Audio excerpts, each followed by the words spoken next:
Yo, what's up? I'm Lady Champainge with the Mega Pain Show, and you're watching their music video show. I have a guest today. This is Matt Hart. What's up, Matt? How you doing? What's up, Champagne? How you doing? Doing all right. We're promoting his new debut album, which is Matt Hart, The Way I'm Living.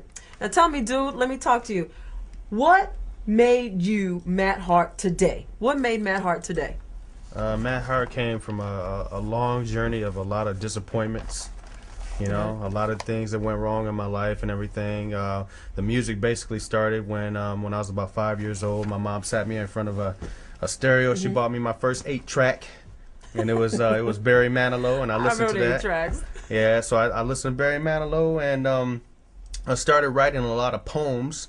And then when I first got my heart broke by a girl in the summertime of the 80s, those poems turned into songs, and then I started recording, you know, my music. So I cultivated myself and enhanced my creativity, and I came up with who I am today. What genre of music do you consider your work to be? My genre of music, I would have to say, right now it's club hip hop. Okay. I used to do like I did everything. You know, I've done a little bit of country. I've done a little bit of rock. I used to have a band called Purpose. Back in February of 2006, we won the Los Angeles BMA Award. Oh, nice. And I got recognized by our city's mayor and got a proclamation, first time in our city's history that a band's ever won anything like that. So that's nice. So yeah, it was cool, man. What inspires you to make the music you make? I'd have to say my creative inspiration is my family, God, and my mom. I go to sleep and I dream, and when I dream these songs, I just go to the studio and I record them, and it's like fabulous. I don't even know how, it's uncanny how it happens. Okay. So who writes your songs? Do you do all the writing yourself? I write all the music myself, yeah. How has your music evolved since you first began doing your music? I think it's evolved dramatically. I mean, I went from singing in the bathroom to a $326 Casio keyboard in the tub, standing in the tub and stuff. I had to have my reverb, you know, going on. Had the keyboard out, and I'm like, I miss your love, you know, and my voice is all cracking. I was like, you know, 11, 12 years old. And it was cool, but, you know, I came a long way, man. I came a long way. Okay.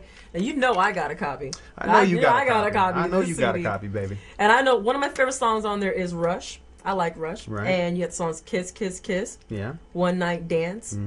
But the one popular song on there is the MySpace Girl. Now, you got over 1 million hits on the MySpace, man. Yeah, what's going on with that? I got over what a million did you do? Hits, baby. Who's your connections, man? You got 1 million hits. You're Well, number 6. Number 6 on the number 6 on the MySpace charts. I was up there for about a week, and it was kind of cool. Feel, man? It was cool, man. You know, I seen it. I called my wife. I was like, babe, you got to print this out, you know, because I'll probably never see that again. Right. Hopefully, I don't know, but God's grace, I will.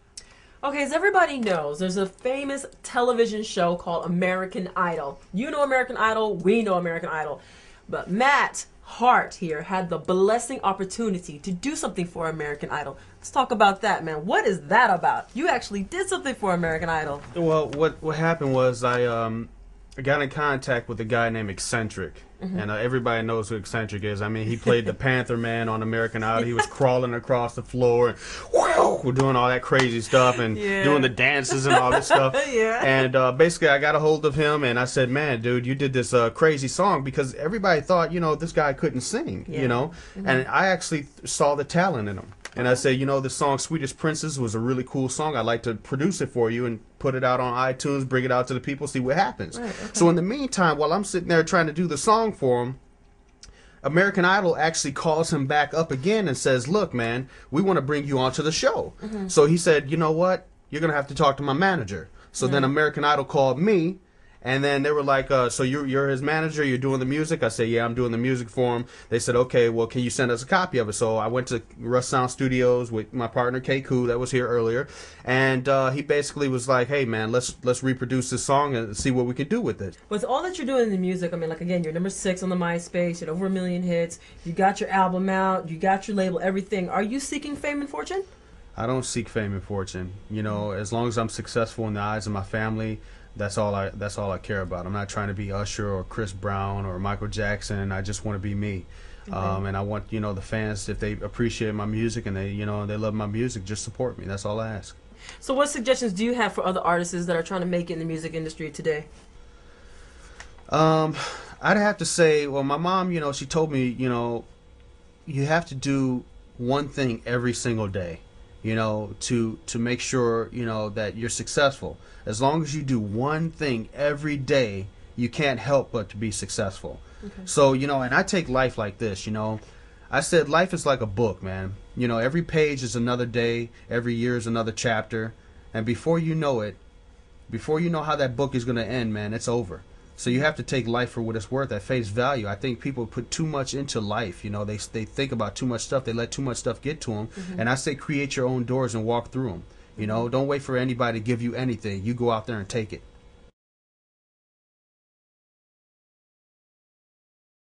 Okay, again, this is Matt Hart. Check out his new album. It's called The Way I'm Living. He's a great artist. He's a popular artist, and you have to check him out. One of my favorite songs on there is The Way I'm Living, My Space Girl, Rush. He has a lot, so check it out. So do you have any last words you want to tell people out there? The last words, I just want to say thank you to the Mega Pain Show and to Theirmusic.com for allowing me and giving the artists an opportunity to see their fans and to, for people to gain insight on what it is that I do, okay. As an artist. Also, as a fan, just please, if you want to do what you need to do to support me, go out and buy that album. Cop that album off musicmoney.com. Go to my MP3 site. Go to matthart.com. Do whatever you have to do to support Matt Hart because Matt Hart cares about you. I care about you so much, I'm giving you $100,000 when you purchase the album. Bam. That's it. All right, one lucky winner. That's how we're going to do it. Mega Pain Show, theirmusicvideo.com. Love you guys. Thank you, Matt, for coming out to the show. I appreciate Thank that. you. I appreciate Thank it. you. I'm Lady Champainge right here with the Mega Pain Show right here on Theirmusic. All right, if you'd like to be a guest on the Mega Pain Show here on Theirmusic, shoot me an email at themegapainshow@theirmusic.com. Thank you for watching. See you next time. Peace.